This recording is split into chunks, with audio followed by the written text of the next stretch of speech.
जी mains 2025 के जनवरी session में maths में वेक्टर टॉपिक से आया हुआ ये एक डिफिकल्ट क्वेश्चन है। क्वेश्चन मैंने अपलोड कर दिया है। अब मैं इसका स्टेप बाय स्टेप सॉल्यूशन बताता हूं।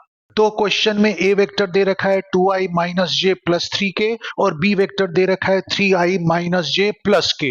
अब क्वेश्चन में पहला इंफॉर्मेशन दे रखा है A vector cross C vector equal to C vector cross B vector. Right side के टर्म को लेफ्ट साइड में ले आऊं तो मेरे पास एक्सप्रेशन हो जाएगा A vector cross C vector minus C vector cross B vector equal to 0 vector. अगर क्रॉस प्रोडक्ट में मैं वेक्टर का ऑर्डर चेंज करूं तो उसमें एक माइनस साइन लग जाता है। यहां पर मैं इसका ऑर्डर चेंज करके B vector cross C vector लिख देता हूं, तो इस वजह से एक माइनस साइन और आगे आ जाएगा, तो यहां का माइनस और वो माइनस मल्टीप्लाई होके प्लस हो जाएगा। तो एक्सप्रेशन हमारे पास हो गया A vector cross C vector plus B vector cross C vector equal to 0 vector. अब क्रॉस सी वेक्टर को दोनों टर्म में से कॉमन निकाल के उसी ऑर्डर में बाद में लिख दो, तो पहला फैक्टर में बचेगा A vector plus B vector, तो एक्सप्रेशन हो जाएगा ब्रैकेट में A vector plus B vector cross C vector equal to 0 vector. अब इसमें क्रॉस प्रोडक्ट के मैग्नीट्यूड का फॉर्मूला लगा दूं तो हो जाएगा A vector plus B vector का मैग्नीट्यूड इंटू सी वेक्टर का मैग्नीट्यूड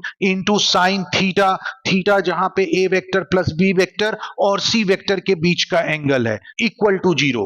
तो इसका मतलब हुआ या तो ए वेक्टर प्लस बी वेक्टर का मैग्नीट्यूड 0 है, या सी वेक्टर का मैग्नीट्यूड 0 है, या साइन थीटा 0 है। क्योंकि इन दोनों में से कोई भी वेक्टर 0 वेक्टर नहीं है तो इनका मैग्नीट्यूड 0 नहीं हो सकता। तो एक ही पॉसिबल केस बनता है कि साइन थीटा 0 हो, इसका मतलब थीटा 0 डिग्री होगा। अब दूसरा इंफॉर्मेशन है एक ब्रैकेट में A vector plus C vector dot दूसरे ब्रैकेट में B vector plus C vector, इसकी वैल्यू 168 है। अब लेफ्ट साइड में डॉट प्रोडक्ट लगाकर एक्सपेंड कर दें तो हमारे पास एक्सप्रेशन आ जाएगा A vector dot B vector plus A vector dot C vector plus C vector dot B vector plus C vector dot C vector equal to 168। अब A vector dot B vector किया जाए तो मेरे पास value आ जाएगी 2 3 जा 6 minus 1 into minus 1 plus 5 plus 3 into plus 1 plus 3। अब क्योंकि dot product commutative होता है इसलिए वेक्टर के ऑर्डर का फर्क नहीं पड़ेगा, तो इन दोनों में से डॉट सी वेक्टर कॉमन निकाल लिया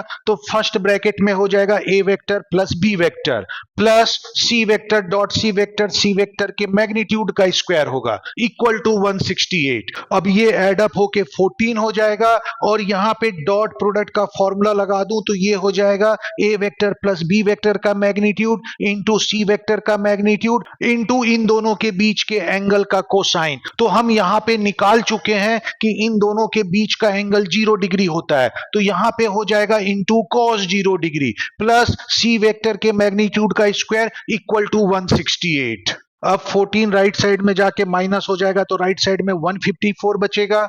ए वेक्टर प्लस बी वेक्टर का मैग्नीट्यूड निकालने के लिए पहले ए वेक्टर प्लस बी वेक्टर निकालते हैं, तो ए वेक्टर प्लस बी वेक्टर हो जाएगा 5i minus 6j plus 4k और इसका जो मैग्नीट्यूड होगा वो होगा 5 का स्क्वायर प्लस 6 का स्क्वायर प्लस 4 का स्क्वायर पूरे का अंडर रूट, जो कि रूट 77 आएगा इंटू सी वेक्टर का मैग्नीट्यूड cos 0 1 होता है तो इंटू 1 होगा प्लस सी वेक्टर के मैग्नीट्यूड का स्क्वायर इक्वल टू 154।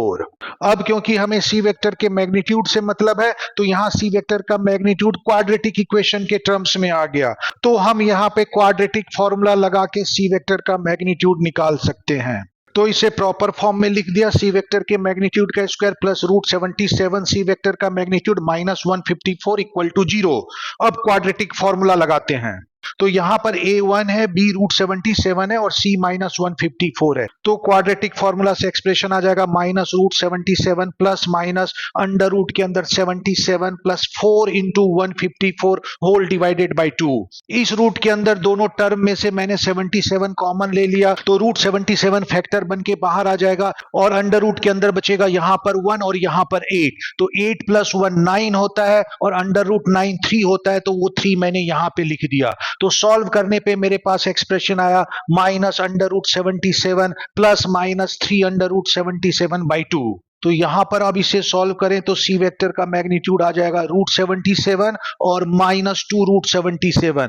तो क्योंकि वेक्टर का मैग्नीट्यूड निगेटिव नहीं हो सकता तो इसे हमें रिजेक्ट कर देना चाहिए, लेकिन हम इसकी पॉजिटिव वैल्यू को भी इसका मैग्नीट्यूड लेकर चलेंगे, क्योंकि जब यहां पर हमने कंडीशन लगाया तो साइन थीटा 0 जो है वो 0 डिग्री पर भी हो सकता है और पाई पर भी हो सकता है, और थीटा की वैल्यू पाई जब मैं यहां पर रख दूंगा तो उस केस में ये वाला टर्म निगेटिव आ जाएगा, और उसको इसी प्रोसेस से सॉल्व करूंगा तो उस केस में ये टर्म पॉजिटिव आएगा।